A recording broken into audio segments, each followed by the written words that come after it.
बिस्मिल्लाहिर्रहमानिर्रहीम। एक नई वीडियो के साथ आप लोगों के सामने हाजिर हूँ। तो आज की वीडियो में हम देखेंगे कि हम डिफरेंट रिपोर्ट्स जो हैं वो कैसे हम एक्सट्रैक्ट कर सकते हैं, इसमें से निकाल सकते हैं क्विक बुक ऑनलाइन में से।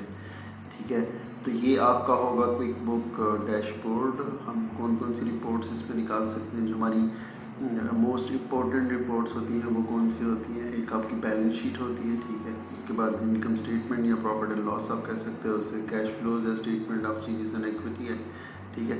ये चार मोस्ट इम्पॉर्टेंट रिपोर्ट्स हैं जो फाइनलाइजेशन में जो है वो काम आती हैं या फिर फाइनलाइजेशन में अटैच होती हैं जब आप रिपोर्ट्स प्रेजेंट करते हो मैनेजमेंट को। तो नोट्स टू दी अकाउंट्स जो है वो भी रिपोर्ट्स ही कंसिडर होते हैं। और कंपैरिजन ऑफ लास्ट ईयर, ये 6 मेन पॉइंट्स हैं, 6 मेन रिपोर्ट्स हैं जिनको कंसिडर किया जाता है अकाउंट्स की ज़बान में। ये 6 रिपोर्ट्स जो हैं वो मोस्ट इंपॉर्टेंट रिपोर्ट्स हैं। कौन कौन सी? बैलेंस शीट, इनकम स्टेटमेंट या फिर आप प्रॉफिट एंड लॉस कह सकते हो, changes in equity, cash flow statement और नोट्स टू दी अकाउंट्स। ये नोट्स टू दी अकाउंट्स भी कंसिडर होते हैं as statement and comparison of last years. ठीक है, ये 6 रिपोर्ट्स हैं जो मोस्ट इम्पोर्टेंट कंसिडर होती हैं। और हम ये इनको कैसे एक्सट्रैक्ट करेंगे, यहाँ से आप जाओगे रिपोर्ट्स में, डैशबोर्ड के ऊपर रिपोर्ट्स में चले गए और उसके बाद आपने ये देखा, ये मैंने पहले ही फेवरेट की, ये account receivable, ageing, summary and balance sheet and profit and loss. ठीक है, ये हमने की थी। लेकिन अगर हम नीचे जाते हैं बिजनेस ओवरव्यू, यहाँ से आप ऑडिट लॉग देख सकते हो किस किस ने जो है वो लाइक इसमें एंट्रीज की हुई हैं, जो जिनको आपने एक्सेस दी थी एम्प्लॉयज़ की, आप उसमें से ऑडिट लॉग देख सकते हो किसने इसमें से वो एंट्री की, वो specific entry. Balance sheet comparison, आपको लास्ट ईयर्स का जो होगा कंपैरिजन वो मिल जाएगा। जब आपके अकाउंट बहुत ज़्यादा ओल्ड होंगे तब balance sheet, detail balance sheet आ जाएगी, बैलेंस शीट समरी आ जाएगी। इसमें आपको सब हेड में लेके नहीं जाएगा, लेकिन ये कि क्या कहते हैं, सिर्फ आपको मेन हेड्स में बता देगा कि इतनी इतनी फिगर है मेन हेड्स की। आपकी बैलेंस शीट, इससे अगर आप ओपन करते हो तो ये आपकी बैलेंस शीट आ गई। ठीक है, ये आपकी बैलेंस शीट जो है वो आ गई। आप यहाँ से अगर यहाँ पे क्लिक करते हो, एक्सपोर्ट कर सकते हो यहाँ से। ठीक है, export to PDF, export to Excel.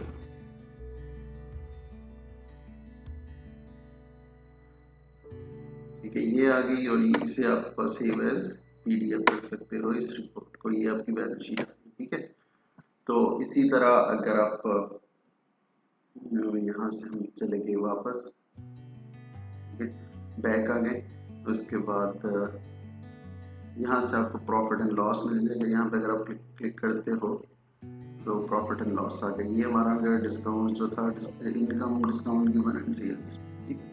इसके बाद जीपी आ गया एंड देन उसमें से अदर एडमिन मार्केटिंग इसमें से लेस हो गए, ये आपके पास नेट अर्निंग्स आ गई। ठीक है, तो ये हमारी आ गई। यहाँ से आप एक्सपोर्ट करते हो, सेम उसी प्रोसेस से एक्सपोर्ट करके एक्सपोर्ट टू पीडीएफ। इसी तरह आप अगेन रिपोर्ट्स में चले जाओ, तो आपको बताता जाओ, तो थोड़ा सा ओवरव्यू देता हूँ डिफरेंट रिपोर्ट्स का, कौन कौन से आप इसमें से निकाल सकते हो। उसके बाद अब profit and loss, percentage of total income, ये रिपोर्टिंग के लिए परसेंटेज ऑफ टोटल इनकम जो है वो ऑटोमेटिकली बना के फिर profit and loss comparison last years का आ जाएगा या फिर मंथ का। Profit and loss detail, profit and loss year to date comparison, आज तक का कंपैरिजन होगा लास्ट ईयर तक से। And then profit and loss by loss by class. Profit and loss by class, जो हमने क्लास वो वहाँ पे की Musharraf and Musharraf mall and then Raha mall, आप उसकी बेसिस से भी कर सकते हो। Profit and loss by customer की बेस पे लोकेशन, आप लोकेशन, आप मैंने कहा था अगर आप सेलेक्ट करना चाहो आप लोकेशन भी ऐड कर सकते हो। लोकेशन वाइज भी इसका प्रॉफिट एंड लॉस देख सकते हो। Loss by month, profit and loss, ये जो है ये मेन शीट होगी, प्रॉफिट एंड मेन रिपोर्ट होगी प्रॉफिट एंड लॉस की।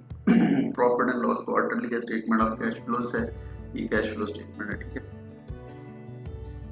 जो हम बात कर रहे थे 6 स्टेटमेंट्स की, ये है। ठीक है, ये प्रॉफिट फॉर द ईयर है और उसके बाद इसमें account receivable, payables add less होंगे and then VAT control and then total adjustment for, ये कर करा के नेट इंक्रीज और डिक्रीज ये आ गया। Cash and cash equivalent end of the year, ये आपके पास बैलेंस आ गया एंड ऑफ द ईयर। ठीक है, तो ये जो होना चाहिए क्लोजिंग बैलेंस आपके बैंक में भी इतनी अमाउंट होनी चाहिए। आई बिलीव आपको ये आता होगा पहले अकाउंट्स में, लेकिन ये इसका कॉन्सेप्ट होता है कि कैश फ्लो जो आपके पास एंड पे बैलेंस बचता है वो आपका बैलेंस होता है इन बैंक। ठीक है, बैंक एंड कैश इक्विवेलेंट्स में। तो ये थी reports and other reports changes of equity. आपको मैं दिखा देता हूँ। आप कस्टम रिपोर्ट भी क्रिएट कर सकते हो, लाइक जो आपकी रिक्वायरमेंट हो उस लिहाज से आप चाहे वो एज पर योर रिक्वायरमेंट आप इसे क्रिएट कर सकते हो। Statement of changes in equity ये आ गया, आप यहाँ पे क्लिक करते हो तो statement of changes in equity जो है वो निकल आएगा। ठीक है, तो ये statement of changes in equity जो है वो अभी तक कुछ भी नहीं है। ठीक है, रिटेन अर्निंग जब हम इसको क्लोज करेंगे तो ये रिटेन अर्निंग की जो हमारा प्रॉफिट होगा, profit and loss for the year, वो चला जाएगा कहाँ पे, रिटेन अर्निंग में। ठीक है, कहाँ पे शिफ्ट हो जाएगा, रिटेन अर्निंग में। तो ये यहाँ पे ऐड हो जाएगा। उसके बाद इसमें से लेस होगा जो आप प्रॉफिट आप अपने शेयर होल्डर्स या फिर अपने ओनर को देते हो, वो इसमें से लेस हो जाएगा। ठीक है, तो ये थी सारी इम्पोर्टेंट रिपोर्ट्स। उसके बाद ageing account receivable ageing report भी आप देख ली। मतलब उसमें क्या होता है अकाउंट रिसीवेबल एजिंग में कि आप देखते हो कि आपके जो अकाउंट रिसीवेबल कितने ओल्ड हैं। ठीक है, हमारे पास तो अकाउंट रिसीवेबल है नहीं, सबने पे कर दिया था, लेकिन अगर आपके पास अकाउंट रिसीवेबल हो, कुछ लोगों ने आपको पे करना हो, तो यहाँ से आप देख सकते हो कब उसने चीज़ परचेज की और कितना टाइम हो गया उसको पेमेंट ना किए हुए आपको। ठीक है, तो ये थी इम्पोर्टेंट रिपोर्ट। अगर आप उसमें जाके और भी डिफरेंट रिपोर्ट्स जो है वो देख सकते हो।